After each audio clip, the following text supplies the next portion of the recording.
মুখে আমরা আশুরার ঘটনা সম্পর্কে অনেক কিছু শুনি, কিন্তু বাস্তব হলো এদিনে মাত্র দুইটা ঘটনা প্রমাণিত হয়েছে কোরআন এবং সুন্নাহ দিয়া। কয়টা ঘটনা? কিন্তু আমরা অনেক ঘটনা শুনি আশুরার, বাস্তবতা হলো দুইটা ঘটনা আশুরার দিনে ঘটেছিল, তা যার প্রমাণিত কোরআন এবং সুন্নাহ দিয়া আছে। সম্মানিত মুসল্লিয়ানে কেরাম, অনেকে আশুরা বলতে কারবালার ঘটনাকেই বুঝেন, যদিও ইসলামী শরীয়তে আশুরার সিয়াম এগুলোর সাথে কারবালার ঘটনার কোনো সম্পর্ক নাই। কিন্তু উম্মতের কাছে এই ঘটনা ছিল অত্যন্ত হৃদয়। কারবালার প্রান্তরে যে ঘটনা ঘটেছিল এটা উম্মতের কাছে অত্যন্ত হৃদয় বিদায়ক একটা ঘটনা। কথা কি বোঝা গেল? হযরতে মুসা আলাইহিস সালাতু ওয়াস সালাম তিনি তার সাথী ফেরাউনের সৈন্যদের ষড়যন্ত্র থেকে মুক্তি কিভাবে লাভ করেছিলেন সে ঘটনা আল্লাহ তাআলা বলেন, ফালাম্মা তারাআল জামআন ক্বালা আসহাবু মুসা ইন্না লামুদরাকুন। আল্লাহ পাক রব্বুল আলামিন বলছেন, মুসা আলাইহিস সালাতু ওয়াস সালাম তার সাথী সঙ্গী এমনকি তার যে সমস্ত উম্মত ছিল, তার কর্মী বাহিনী যারা ছিল, মুসা আলাইহিস সালাতু ওয়াস সালামের সাথে যারা ছিলেন তাদেরকে ফেরাউন ধাওয়া দিল। কি করলো? ফেরাউন ধাওয়া দিল। দুই দিকে পাহাড়, সামনে হলো নীল নদ, আর পিছনে হলো মুসা আর পিছনে হলো ফেরাউনের দলবল। পাহাড় দিয়েও পালিয়ে যাওয়ার সুবিধা নেই, সামনে আছে কি? সাগর, আর পিছনে হলো ফেরাউন এবং তার সশস্ত্র বাহিনী। এখান থেকে ভেগে যাওয়ার, পালিয়ে যাওয়ার কোনো সুবিধা ছিল না। তখন মুসা আলাইহিস সালাতু ওয়াস সালামের যে সমস্ত সফর সঙ্গীরা ছিল তারা বলল, এক পর্যায়ে তারা বলল, ও মুসা, আমরা তো ওই তো ফেরাউন এবং তার সশস্ত্র বাহিনী দেখা যাচ্ছে, আমরা তো মনে হয় এখনই ধরা পড়ে যাব, আমরা শেষ হয়ে যাব। মুসা আলাইহিস সালাতু ওয়াস সালাম তিনি তখন তাদেরকে সান্ত্বনা দিলেন, মানে তাদেরকে হতাশ করেন নাই, বরংস তাদেরকে সাহস জুগিয়েছেন। কিভাবে? মুসা আলাইহিস সালাতু ওয়াস সালাম বলছেন, ক্বালা কাল্লা ইন্না মাইয়া রাব্বি সায়াহদিন। হযরতে মুসা আলাইহিস সালাতু ওয়াস সালাম তিনি বললেন, ও আমার সাথীরা, ক্বালা কাল্লা, নিশ্চয় ফেরাউন এবং তার সশস্ত্র বাহিনী আমাদের কিছুই করতে পারবে না। একটু জোরে বলেন না সুবহানাল্লাহ। কে বললেন? মুসা আলাইহিস সালাতু ওয়াস সালাম তাদেরকে সান্ত্বনা দিচ্ছেন, অথচ তারা দেখতেছে পিছন থেকে তারা সশস্ত্র বাহিনী দৌড়িয়ে আসতেছে তাদেরকে মারার জন্য, ঝাঁপিয়ে পড়ার জন্য। কিন্তু মুসা আলাইহিস সালাতু ওয়াস সালাম বলে দিলেন, ক্বালা কাল্লা, নিশ্চয়ই না, তারা আমাদেরকে ধরতে পারবে না, আমাদেরকে তারা কিছুই করতে পারবে না। কেন পারবে না? মুসা আলাইহিস সালাতু ওয়াস সালাম বলতেছেন, ইন্না মাইয়া রাব্বি সায়াহদিন, আমাদের সাথে যিনি আছেন তিনি কে? মুসা আলাইহিস সালাতু ওয়াস সালামের সাথে যিনি আছেন তিনি কে? তিনি হচ্ছেন আল্লাহ সুবহানাহু ওয়া তাআলা। মুসা আলাইহিস সালাতু ওয়াস সালাম তিনি বলছেন, আমাদের সাথে যিনি আছেন তিনি হলেন আল্লাহ সুবহানাহু ওয়া তাআলা, আর তিনি অবশ্যই এই মহা বিপদ থেকে বাঁচাবার জন্য তিনি একটা রাস্তা আমাদের জন্য বের করে দিবেন। সুবহানাল্লাহ বলেন না? কে বলছেন? কতটুকু ইমানের কতটুকু মজবুত হলে পরে তিনি এই কথা বলে দিতে পারেন, অথচ পিছনেই দেখা যাচ্ছে তারা সশস্ত্র বাহিনী চলে আসতে তাদেরকে ধরার জন্য, মারার জন্য। কিন্তু মুসা আলাইহিস সালাতু ওয়াস সালাম বলে দিলেন, ক্বালা কাল্লা, কখনো তারা আমাদেরকে ধরতে পারবে না। ইন্না মাইয়া রাব্বি সায়াহদিন, কারণ আমাদের সাথে যিনি আছেন তিনি আসমান আর জমিন সব কিছু যিনি সৃষ্টি করেছেন সেই মহান রব্বুল আলামিন তিনি আমাদের সঙ্গে আছেন। আর যেহেতু আমরা আল্লাহ পাকের একনিষ্ঠ গোলাম, অতএব আল্লাহ তাআলা তিনি আমাদেরকে বাঁচাবার জন্য একটা পথ, তিনি আমাদের জন্য একটা রাস্তা তিনি বের করেই ছাড়বেন। সুবহানাল্লাহ বলেন। সেই রাস্তা আল্লাহ তাআলা বের করে দিয়েছিলেন?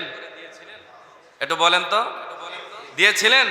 আল্লাহ তাআলা তারপরে আয়াতে বলতেছেন, ফাআউহাইনা ইলা মূসা আন ইদরিব বিআসাকাল বাহরা ফানফালাকা ফাকানা কুল্লু ফিরকিন কাত্তুদিল আযীম। আল্লাহ রাব্বুল আলামিন বলেন, আমি মুসা আলাইহিস সালাতু ওয়াস সালামের নিকট ওহী প্রেরণ করলাম। কে প্রেরণ করলেন? আল্লাহ তাআলা মুসা আলাইহিস সালাতু ওয়াস সালামের কাছে ওহী প্রেরণ করলেন আর বললেন, মুসা তোমার হাতে কি? হাতের মধ্যে কি? এটা জোরে কোন না? হাতের মধ্যে আছে লাঠি। আল্লাহ তাআলা বললেন, মুসা তোমার সামনে আছে কি? আল্লাহ তাআলা দরিয়ার পানি।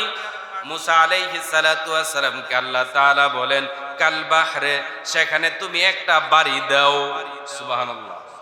কয়টা বাড়ি? আল্লাহ তাআলা কত সুন্দর করে শিখিয়ে দিলেন। ফাআউহাইনা ইলা মুসা আন আদরিব, ও মুসা তোমার হাতে আছে লাঠি আর সামনে আছে দরিয়ার পানি। মুসা আলাইহিস সালাতু ওয়াস সালামকে আল্লাহ বললেন, মুসা তুমি এই দরিয়ার পানির মধ্যে একটা বাড়ি দাও। মুসা আলাইহিস সালাতু ওয়াস সালাম তিনি যখন একটা আঘাত করলেন, বাড়ি দিলেন, সাথে সাথে সমুদ্রের পানিগুলো ফেটে দুই ভাগ হয়ে এরকম ভাবে উঁচু উঁচু শক্ত 12টা রাস্তা তৈরি হয়ে গেল। কয়টা রাস্তা তৈরি হলো? 12টা। এখন আপনাদের মনের মধ্যে প্রশ্ন আসতে পারে, বাড়ি দিল একটা, রাস্তা হলো 12টা, এর কি কারণ?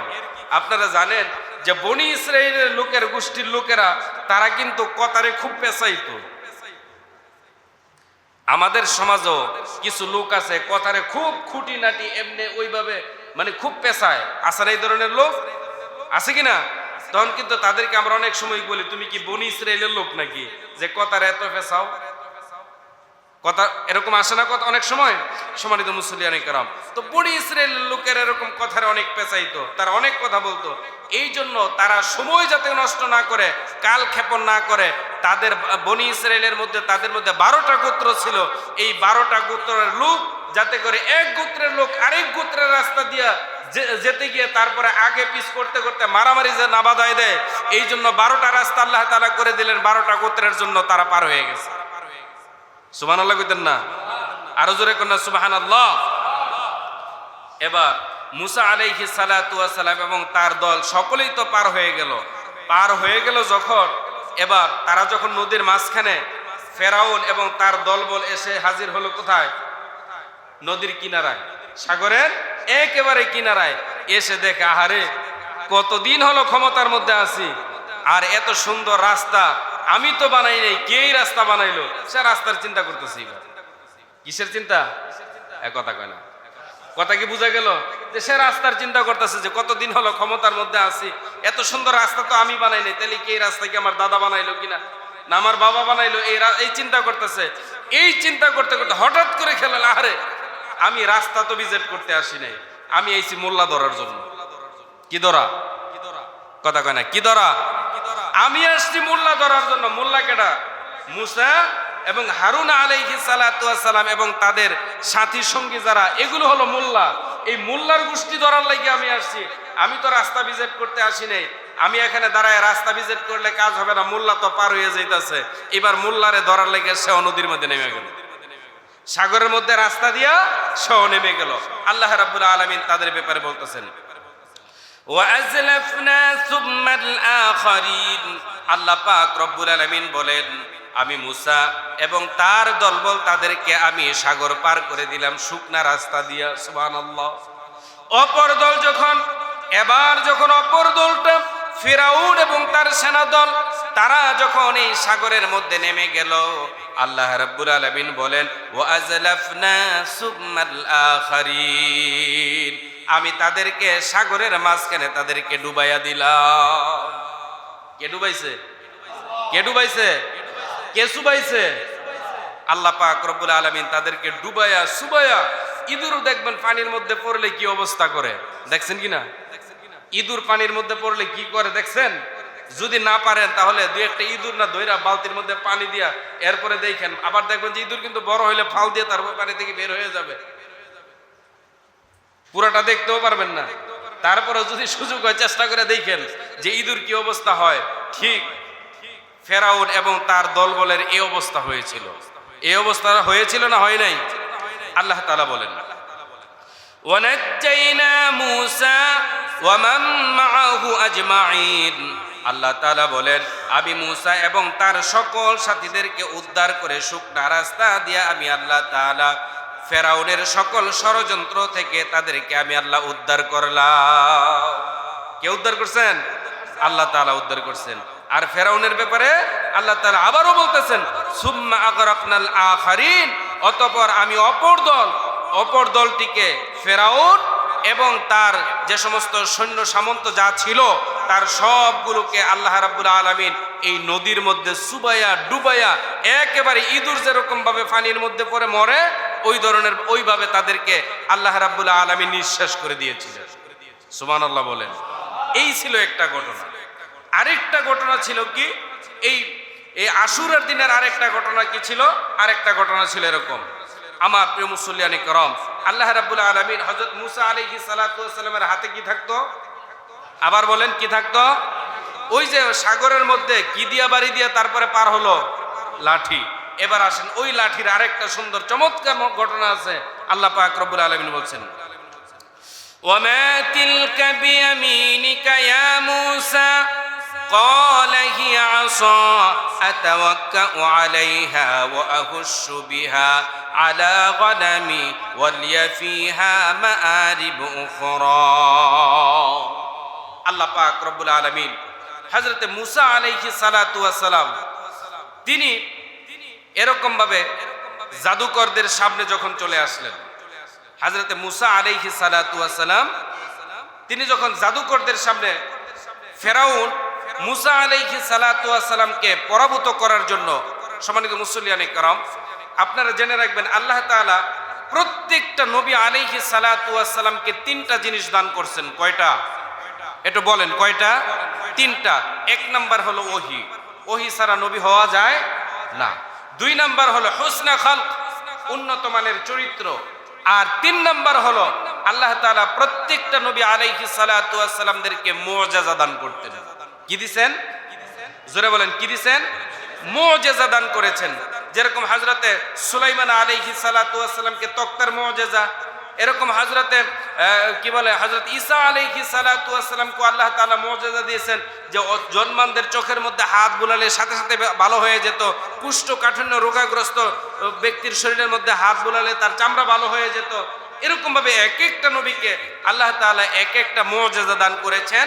তার মধ্যে হযরতে মুসা আলাইহিস সালাতু ওয়াস সালামকে আল্লাহ তাআলা লাঠির মুআজিজা দিয়েছেন। সুবহানাল্লাহ বলেন। এই মুআজিজা বলা হয় কি? মুআজিজা কাকে বলা হয়?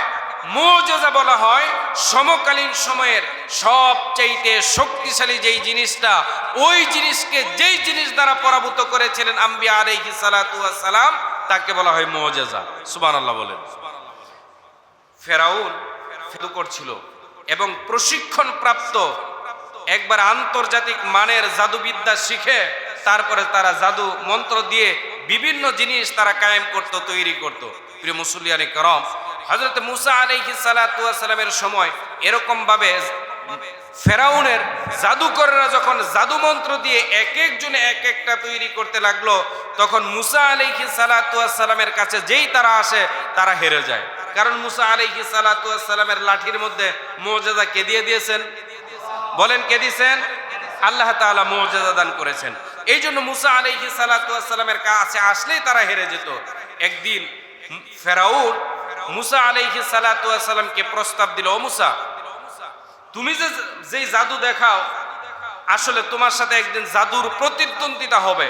আমাদের দেশের যে সমস্ত জাদুকররা আছে, ওই সমস্ত জাদুকর আর তুমি মাঠের মধ্যে থাকবা, এখানে হাজারো লক্ষ মানুষ জমায়েত করব, ওই দিন দেখবো তোমার জাদুবিদ্যা কতটুকু আছে। তুমি পাস করতে পারো না, আমার জাদুকরেরা। মনে করেন ঢাকা স্টেডিয়াম কি জাতীয় স্টেডিয়াম যে আছে বাইতুল মুকাররমের পাশে, এই জাতীয় স্টেডিয়ামের মধ্যে মনে করেন ফেরাউন আর মুসা আলাইহিস সালাতু ওয়াস সালামের জাদুর খেলা এখানে মনে করেন শুরু হবে। আগেই অ্যালাউন্স করা হয়েছে, মানুষ কম না বেশি? গ্যালারিতে কি লোক ধারণ ক্ষমতা আছে? এত মানুষ জমা হয়ে গেল যে মুসা আলাইহিস সালাতু ওয়াস সালাম আর ফেরাউনের জাদুর মধ্যে তাদের মধ্যে প্রতিযোগিতা হবে। দেখা যাবে প্রতিদ্বন্দ্বিতায় কে হারে আর কে জিতে। এই জাদুর প্রতিযোগিতা হবে। সেখানে মুসা আলাইহিস সালাতু ওয়াস সালামের হাতে ছিল কি? সম্মানিত মুসল্লিয়ানে کرام, আল্লাহ তাআলা জানতে চাইলেন, ওয়ামা তিলকা বিয়ামিনিকা ইয়া মূসা। মুসা আলাইহিস সালাতু ওয়াস সালামের সামনে যখন ফেরাউন এবং তার জাদুকরেরা ফেরাউন এবং তার জাদুকরেরা যখন তার সামনে, মানুষের সামনে যখন জাদু মন্ত্র দিয়ে ফেরাউনের জাদুকরেরা লাঠি নিয়ে আসলো, রশি নিয়ে আসলো, এক একজন এক একটা জাদু তারা দিয়া তারপরে বাঘ বানালো, সিংহ বানালো, সাপ বানালো, আর এগুলো মুসা আলাইহিস সালাতু ওয়াস সালামের দিকে তেড়ে আসতেছে আক্রমণ করার জন্য। আল্লাহ রাব্বুল আলামিন হযরত মুসা আলাইহিস সালাতু ওয়াস সালাম সেখানে উপস্থিত। মুসা আলাইহিস সালাতু ওয়াস সালাম তিনি খানিকটা ভয় পেয়ে গেলেন। আল্লাহ রাব্বুল আলামিন বললেন, ও মুসা, আমি তোমাকে প্রতিষ্ঠিত কোন শক্তির সামনে একা ছেড়ে দেই নাই, আমি আল্লাহ রাব্বুল আলামিন তোমার সাথে আছি। আল্লাহ জানতে চাইলেন, ওমা তিলকা বিয়ামিনিকা ইয়া মুসা, ও মুসা তোমার হাতে কি? মুসার হাতে কি? মুসা আলাইহিস সালাতু ওয়াস সালাম তিনি বললেন, হিয়া আসা আতাওয়াক্কাউ আলাইহা ওয়া আহুশু বিহা আলা গনামি ওয়া লিয়া ফিহা মাআরিব উখরা। মুসা আলাইহিস সালাতু ওয়াস সালাম বললেন, আল্লাহ আমার হাতে আছে একটা লাঠি, এ দিয়ে বর দিয়া চলাফেরা করে, গাছ থেকে পাতা পেরে বকরি ছানাকে খাওয়ায়, আরো বিভিন্ন। মুসা আলাইহিস সালাতু ওয়াস সালাম এরকম এই লাঠির বর্ণনা দিতে লাগলেন। আল্লাহ রাব্বুল আলামিন বললেন, মুসা তোমার হাতে যে লাঠিটা আছে, আল্লাহ পাক রব্বুল আলামিন বলেন, আল্লাহ তাআলা বলেন, ফাআলকাহা ফাইদা হিয়া হাইয়াতুন তাসআ। আল্লাহ তাআলা বললেন, মুসা রে, ও মুসা তোমার হাতে যে লাঠিটা আছে এই লাঠিটা তুমি ছেড়ে দাও। মুসা আলাইহিস সালাতু ওয়াস সালাম তার হাতের লাঠিটা মাঠের মধ্যে ছেড়ে দিলেন। সুবহানাল্লাহ। জাদুকরেরা জাদুবিদ্যা দিয়ে কত কিছুই তারা তৈরি করলো। মুসা আলাইহিস সালাতু ওয়াস সালাম তিনি তখন তার হাতের লাঠিটা ছেড়ে দিলেন, সাথে সাথে হিয়া হাইয়াতুন তাসআ, বিরাট সাপে পরিণত হয়ে গেল। তার একটা ঠোঁট জমিনে, আর একটা যেন একেবারে আকাশের দিকে এত বড় করে হা করলো। আর ফেরাউনের জাদুকররা যেই সমস্ত লাঠি দিয়ে, রশি দিয়ে, অন্যান্য সামগ্রী দিয়ে তারা যে বাঘ বানালো, সিংহ বানালো, সাপ বানালো, তার সব কিছু এসে মুসা আলাইহিস সালাতু ওয়াস সালামের এই লাঠি মার্কা সাপ যে হা করলো তার পেটের মধ্যে এসে ঢুকে গেল। সুবহানাল্লাহ। তার সবগুলো মুসা আলাইহিস সালাতু ওয়াস সালাম এগুলোতে তার এই হাতের লাঠি মার্কা সাপে তার সবগুলো খেয়ে ফেললো। সুবহানাল্লাহ বলবেন না? এবার মুসা আলাইহিস সালাতু ওয়াস সালাম তিনিও অনেকটা ভয় পেয়ে গেলেন। তিনিও কি ভয় পেয়ে গেলেন যে ছিল এটা লাঠি, ছেড়ে দিলাম, কত বড় সাপ হয়ে গেল। আল্লাহ পাক রব্বুল আলামিন তারপরে বলতেছেন, ক্বালা খুযহা ওয়া লা তাখাফ সানুঈদুহা সিরাতাহাল উলা। আল্লাহ পাক রব্বুল আলামিন বললেন, মুসা, ও মুসা তুমি ভয় পেও না, তুমি তোমার সাপের মধ্যে হাত, তুমি তোমার সাপটাকে ধরো। মুসা আলাইহিস সালাতু ওয়াস সালাম তিনি তার হাত দিয়ে সাপটা ধরলেন, ধরার সাথে সাথে আবার সাপ লাঠি হয়ে গেল। সুবহানাল্লাহ কন্যা। মুসা আলাইহিস সালাতু ওয়াস সালাম লাঠি ছেড়ে দিলেন, সাপ হয়ে গেল। জাদুকরদের জাদু মন্ত্র দিয়ে যা কিছু বানালো সব এই লাঠি মার্কা সাপের পেটের ভিতরে ঢুকলো যখন মুসা আলাইহিস সালাতু ওয়াস সালাম আবার সাপটা ধরলেন, সাথে সাথে সাপটা কি হয়ে গেল? লাঠি হয়ে গেল। এই দৃশ্য যখন ওই জাদুকরেরা দেখলো, জাদুকর যারা নাকি এরকম ভাবে এই জাদু মন্ত্র নিয়ে যারা পিএইচডি করছে, তারা কি শিক্ষিত না অশিক্ষিত? তারা কি মূর্খ না শিক্ষিত? শিক্ষিত মানুষের জ্ঞান আছে না, মাথার মধ্যে বুদ্ধি আছে না, গিলু আছে না? এই তারা যখন দেখলো, আরে আমরা তো আসলে লেখাপড়া করে বিভিন্ন জনের কাছে প্রশিক্ষণ নিয়ে তারপরে জাদু মন্ত্র শিখে, লাঠি দিয়ে তারপরে রশি দিয়ে আমরা জাদু মন্ত্র শিখে এ দিয়ে তারপরে আমরা বাঘ বানালাম, সিংহ আর সাপ বানালাম। কিন্তু মুসা আলাইহিস সালাতু ওয়াস সালাম যে জাদু দেখালো লাঠি দিয়ে, আসলে আমাদের জাদু তো জাদু, কিন্তু মুসা আলাইহিস সালাতু ওয়াস সালাম যেই জাদু দেখাইছে, কারণ এক জাদু আরেক জাদুকে নষ্ট করতে পারে না বা খেয়ে ফেলতে পারে না। যেহেতু মুসা আলাইহিস সালাতু ওয়াস সালামের লাঠি মার্কা জাদুয়ে আমাদের সব খেয়ে ফেলেছে, তাহলে এটা আসলে জাদু না, এটা হলো জাদুর দাদু। এটা কি? এটা কি বলেন? জাদু। এটা কি? জাদুর দাদু। অতএব এটা জাদু হতে পারে না, নিশ্চয়ই এর মধ্যে কোনো একটা কিছু আছে। আর সেইটা কি? কার শক্তি? আল্লাহ পাকের শক্তি। এটা যখন ওই জাদুকররা বুঝতে পারলো, আল্লাহ রাব্বুল আলামিন বলেন ফাআলকাহা সাহারাতাস সাজিদিন, সাথে সাথে ওই সমস্ত জাদুকররা সিজদার মধ্যে লুটিয়ে পড়ল। কারণ জাদুকররা বুঝছে। ফেরাউন কি বুঝে নাই? কথা কয় না, ফেরাউন বুঝে নাই, সেও বুঝছে। বুঝার পরও তার ক্ষমতা, তার চেয়ার, তার পাওয়ার এগুলো চলে যাবে, এই জন্য সে সেজদায় পড়ে নাই। কিন্তু সেজদায় পড়ে গেল কারা? জাদুকররা। শিক্ষিত যত জাদুকররা ছিল সবাই যখন এরকম ভাবে সেজদায় পড়ে গেল, সেজদায় পড়ে গিয়ে তারপরে তারা বলতেছে ক্বালু আমান্না বিরাব্বিল আলামিন, আমরা ঈমান আনলাম সেই মহান প্রতিপালকের প্রতি। বলেন সুবহানাল্লাহ। সে কোন প্রতিপালক? তারা আবার এই কথাটাও তারা বলতেছে রব্বি মুসা ওয়া হারুন, মুসা এবং হারুন আলাইহিস সালাতু ওয়াস সালাম যেই রবের উপর ঈমান আনছে ওই রবের উপর আমিও ঈমান আনলাম। সুবহানাল্লাহ বলেন। তাহলে সম্মানিত মুসল্লিয়ানে কেরাম, এই ঈমান তো ফেরাউনও আনছিল, আনে নাই? ফেরাউন আনছিল কখন? কথা কয় না, ফেরাউন আনছে কখন? ফেরাউন আনছে ওই পানির মধ্যে যখন সুবা খাইয়া ডুবা খাইয়া পেট ভরে গেছে, যখন নাকি ফুটকা মাছের মতন মরার সময় আসছে, তখন বলে আমান্না বিল্লাহ। তখন সে বলতেছে আমিও ঈমান আনছি। কই? রব্বি মুসা ওয়া হারুন, হারুনের এবং মুসা আলাইহিস সালাতু ওয়াস সালাম যেই রবের প্রতি ঈমান আনছে আমরাও সেই রবের প্রতি ঈমান আনছি। আল্লাহ তাআলা বলেন আল আন, এখন ফাকাদ আসাইতা, যখন তোমাকে দাওয়াত দেওয়া হয়েছিল তখন তুমি লাঠি নিয়ে বের হয়েছো তাদেরকে মারার জন্য, আর এখন যখন তোমার মরার সময় আসছে এখন তুমি কই ঈমান আনছো? আল্লাহ তাআলা তার ঈমান গ্রহণ করে নাই। কিন্তু ওই সমস্ত জাদুকররা যারা নাকি জাদু মন্ত্রে জাদুতে যারা হেরে গেল, তারা সাথে সাথে বুঝে যখন তারা সিজদায় গেল, আল্লাহ রাব্বুল আলামিন তাদেরকে ঈমান দান করলেন, তারা হেদায়েত পেয়ে গেল। বলেন সুবহানাল্লাহ। মানে তো মুসল্লিয়ানে কেরাম, এই জন্য মুসা আলাইহিস সালাতু ওয়াস সালামের এই ঘটনাগুলো ছিল মূলত এই কি আশুরার সাথে সংগঠিত। আর এর মধ্যে আরো অনেকগুলো ঘটনা আছে, যেমন মুসা হযরত আদম আলাইহিস সালাতু ওয়াস সালামের জন্ম, ইব্রাহিম আলাইহিস সালাতু ওয়াস সালামের জন্ম, হযরত আদম আলাইহিস সালাতু ওয়াস সালামের দোয়া কবুল, তারপর হযরত ঈসা আলাইহিস সালাতু ওয়াস সালামের ঘটনা আছে এখানে। যেরকম হযরত ইয়াকুব আলাইহিস সালাতু ওয়াস সালামের দোয়া কবুল হয়েছে, হযরত ইব্রাহিম আলাইহিস সালাতু ওয়াস সালাম নমরুদের আগুন থেকে মুক্তি, এই ধরনের অনেকগুলো ঘটনা আছে, সেগুলো জয়ীফ। কিন্তু কোরআন এবং হাদিস দিয়ে এই দুইটা ঘটনার কথা কিন্তু শক্তভাবে দলিল দেওয়া আছে। বলেন না সুবহানাল্লাহ।